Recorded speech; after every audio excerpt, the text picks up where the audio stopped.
It's a terrible, terrible waste of money. The bottom line is that this deal is a key to us moving forward. The balance of the recommendations as amended carries 32-9.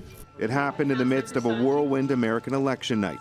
Council voted in favor of a $7 billion joint transit plan with the city and the province. A reworked, downsized version of Mayor John Tory's Smart Track vision. It will include 6 new stations in Toronto and see 11 GO stations updated.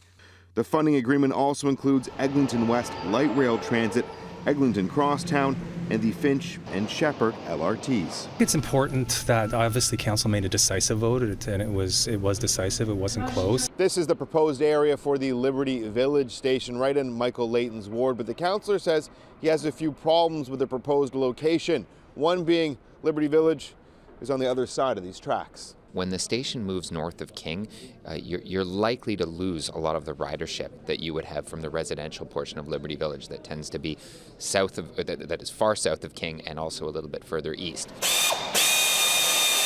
The city will now be looking at moving the potential station further south. From downtown to uptown, what is being called a lack of clarity on the proposed Eglinton West LRT has given some reason to worry.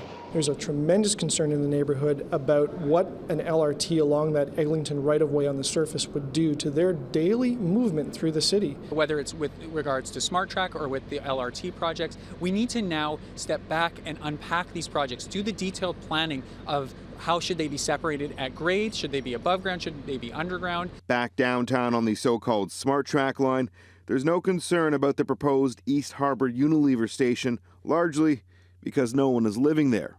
Yet. We're really banking on a future of a very dense, an opportunity to build a very dense neighborhood on that plot of land. Yesterday's vote means the city is automatically committed to spend $250 million to pay off an old debt with GO Transit and to foot the bill for feasibility studies.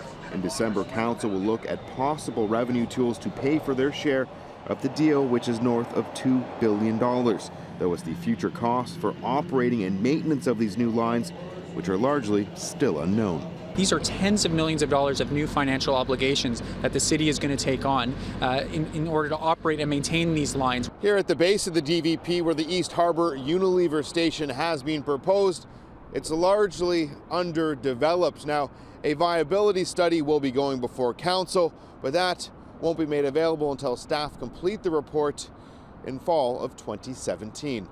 I'm Adrian Ghobrial for City News.